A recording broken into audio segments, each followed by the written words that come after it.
Hello, friends and fellow citizens of the world, or wherever you are, Mars, Alpha Centauri Outpost, props, mad props. I'm lucky enough to have your attention for a few seconds. The algorithm introduced us a few seconds ago, and uh-oh.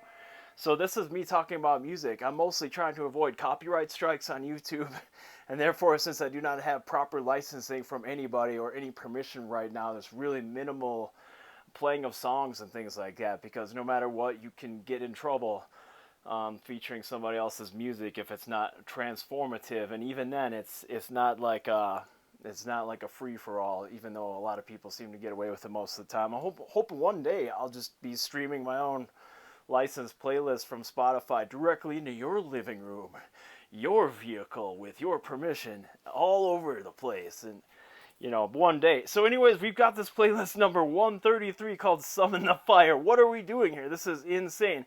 I'm starting off with a 7-minute track from Machine Head called Violate off their second album, The More Things Change. And this is on here because it is such a dynamic track that starts with a really slow, quiet, pretty yet slightly ominous intro.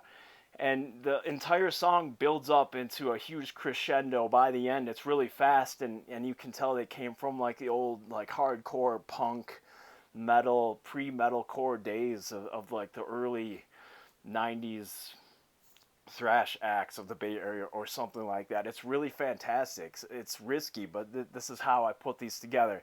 It goes right into Summon the Fire by The Comet Is Coming. They're like jazz meets prog meets psychedelic.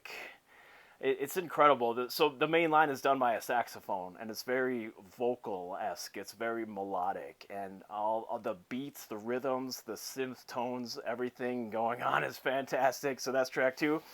The third track, I'm trying not to trip here, is The Letter by Mr. Joe Cocker, and that's the Live at the Fillmore version. That's very important because the single version does not contain him saying after the song, okay, and yes, and I love that little bit of humanity. I don't know if somebody's handing him a water or if the guitarist has to tune or whatever happened at the Fillmore.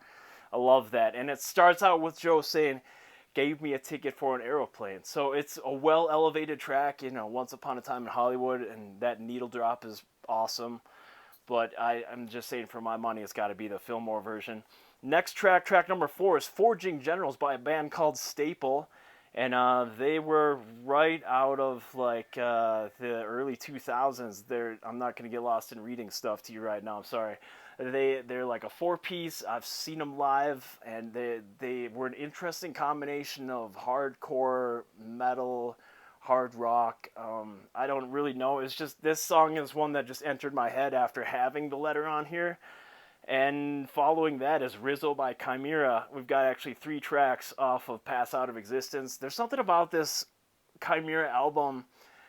It's just a really cold, industrial kind of metallic feel, and the way the vocals just are, he's absolutely destroying his throat. It was not sustainable. So there's a whole palette of rage that came with these vocal overtones, if you will, and delivery that you'll never find in the career again. I don't know what Monty Connor was saying when he was ripping on the album. I think it's fantastic. Pass Out of Existence still, to me, shines. I think it's been more than 20, 30 years now. Well, probably 20 years. So I've got Rizzo, which is it's really catchy. I mean, saying I hope you end up in a body bag is a little bit dark. I wasn't exactly sure what he was even saying, but it's an interesting message about like somebody going to the bar and then they couldn't find someone to come home with. Then followed by Sphere, which I just don't remember enough to talk about it eloquently right now, but it's a fantastic heavy track off Pass Out of Existence. And then Fascination Street by Chimera, which is a cover of a Cure song. And this whole deal with Chimera being able to have like a sense of humor and a sense of fun when doing cover songs, like including this one, but therefore by doing so being an ambassador for someone like me who I've never really listened to The Cure, even in my 40s.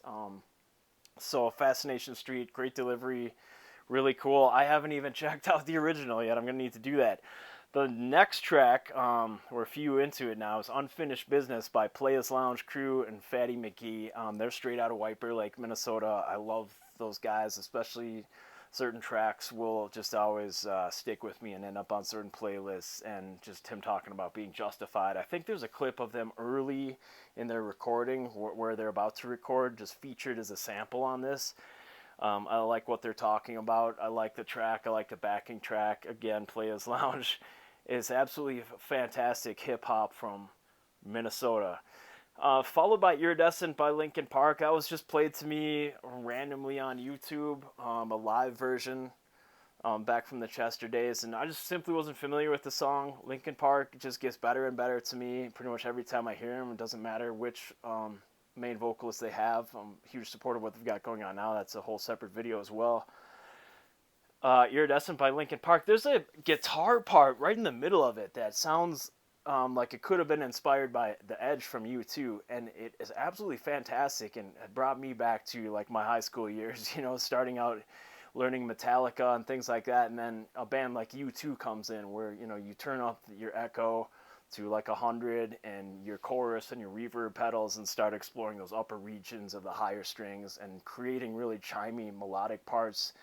I think somebody on the Jared Singer show was eloquently demonstrating that before Tom Morello, The Edge from U2 was a huge influence on guitar. It's just about taking it into a different realm of what we typically think the guitar can do in a band. But that's just one part of the song. I love the message, and it's actually the word of the week on my whiteboard at work for however much longer on there. We go directly into Hands Up by Dead Sarah, which, of course, this is where Emily Armstrong comes from to join Linkin Park as we know it today. This track is great. There's some heavy guitar moments that allude to some influences that I really dig. And I wouldn't mind just hearing like a whole track of the last couple seconds of her screaming over that simple riff. There's very cool things going on. It's a very catchy song. It's very compact. I barely listen to Dead Sarah, but there's a lot of meat in this track. Following this is Barrier Live at Daydream. This is by the Montoya Machine. Now this vocalist is absolutely, I believe he's trashing his vocals, thrashing them in this performance. I might be wrong. He might be giving it enough diaphragm support where it didn't hurt, but I think he might have been throwing his voice out, and the microphone loves it. It's a dangerous path to walk, but and honestly, everything in the song I think is fantastic. The composition, the guitars, the way the drums enter and complement it. I like everything the rhythm section has going on. I do have a personal connection with that band. And then we go right into, there's like a 4 count at the end of Barrier that seems to perfectly transition into Fate Stepped In by Devil Driver off of their album Pray for Villains. You will find 2 tracks from Pray for Villains, includes Back with a Vengeance. That album, I can't even tell you. I'm taking it out to North Dakota with me and really getting into the lyrics and understanding the process because of having seen the DVD of like Des Fafara, the singer, vocalist, his stories. How he may not have liked the instrumentals at first because apparently it wasn't as heavy as their usual fare. And so subsequently, that it's a more melodic album, I guess, and he leaned into some of his stories. So Fate Stepped In, everything about it is great. I could probably do a whole video about me and Devil Driver and I. However, this is not the one, so we're just briefly going past it. I'm sorry, but also make sure to check out their new album, the new Devil Driver album, Strike and Kill. I listened to a good chunk of that today and it was utterly fantastic. So what we do then, we go into the Emptiness Machine by Linkin Park in recent years, which included actually Emily Armstrong. I was super happy to see that it had huge numbers on Spotify to be a top track, up there with the ones from the last 20 years. It's a great song. It sticks in my head, and I think the Almost Perfect playlist, it plays in your head almost as much as it does in your car or in your earbuds. It's a sequence of songs strung together that has personal meaning to me, or hopefully you. It's like a chapter marker or a scrapbook of your life. I don't know. Then in my head, Orgasmatron by Sepultura is what came to mind, so that is what we have. The sound of that open E octave on guitar, I'll always remember learning that. This Motorhead riff, I don't know if Lemmy wrote the guitar part, being a bassist and vocalist. Whatever it is, when Sepultura translates it on their album Arise in the early 90s, It's just utterly fantastic, and I always love Max Cavalera's delivery of lyrics with his Portuguese accent. It's super fantastic. Somebody please count the number of times I say fantastic in the song. Excuse me, let's all take a deep breath too. Deep cleansing breath. We're not editing out the pauses. I'm sorry. Okay, so then, To the Teeth by The Famine. And maybe these guys would be candidates. Ooh, I just said that G word. Crap. So listen, The Famine, the bass player took over on vocals after they lost their vocalist. And it's fantastic. Yeah. Really high, like aggressive vocal delivery as well as low. The songwriting was excellent. I want to try to keep the music separate from some of the other politics and stuff like that, but this is like a band that maybe shouldn't have happened according to themselves, an album that could have never existed. But To the Teeth is great, and they used to have like a sample of Jim Jones on there, which I think is only on the CD. Anyways, it goes right into End of the Night by The Doors. Why is that on there? It just popped into my head, that intro. It just seemed like it should go after To the Teeth. I can't explain it any further than that. I'm Too Sexy is on here. Yeah, it's by Right Said Fred. Everybody growing up in the 80s and 90s knew it. Yeah, it's kind of a joke. What can I say? But songs are serious, even if they're silly. And maybe there's nothing funny about the song at all. But I saw Fred somewhere, so that popped into my head, and there we go. Hail to the King was being played by some dude lifting weights in the company gym on a Friday. He didn't seem to be thrilled that I was there. I guess I was maybe throwing off his workout or whatever. If I would have said anything, I would have said, excellent choice of music. I'm not really familiar with Avenged Sevenfold, to be honest with you. Some of their tracks were shown to me recently, and that's part of these playlists. It's just sort of like everyday occurrences. So since that dude was listening to it in the weight room, bam, it's on this playlist. Take Another by Filter is the following track, and that's off their first album. It just popped in my head. It's a very cool raw sound, yet with drum machines. To think about like grunge with drum machines, with Richards, I mean, it's got an angsty feel, and I'm not ripping it at all. That first album is incredible. Off Short Bus by Filter. Man. Okay, and then we go into Strike by Sepultura off their album Dante. No, off their album Alex or Alex. This is the Clockwork Orange inspired album, and the bass track is, of course, let's find a different word. The bass track is absolutely devastating. It drives the whole song. The composition, the drums are orchestral. And for just a couple minute song, it really packs a punch. Then we go into Bubba Flex, One Bad Day, which I will tell you that there's probably almost every song off this album has just been like a friend to me since 2008 in making my first solo album, and just all the sacrifices you make when you're making music and not making money and stuff like that. Those guys from North Carolina, I believe. I didn't know them personally, but I have seen them in the Minnesota area. I know people that are, good friends, or you say they're brothers with that band. And Bubba Flex is a constant companion on these little playlists we create here. Then we get into, honestly, a great track off of an album that they got too much flack for. Wow. Machine Head, The Burning Red. Seriously, I was there when that album came out. I was in football at the time, the only year I played football, doing those 2-a-days. So you switch to the Camel Special Lights so that you can do better in practice, especially against the bigger linemen.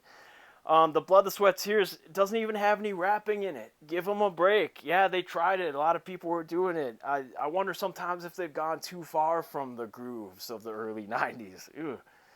Don't hate me for saying that. But I'm telling you that The Blood, the Sweat, the Tears off The Burning Red, it's a fantastic album produced by Ross Robinson. I'm a huge fan of a lot of the albums he's worked with.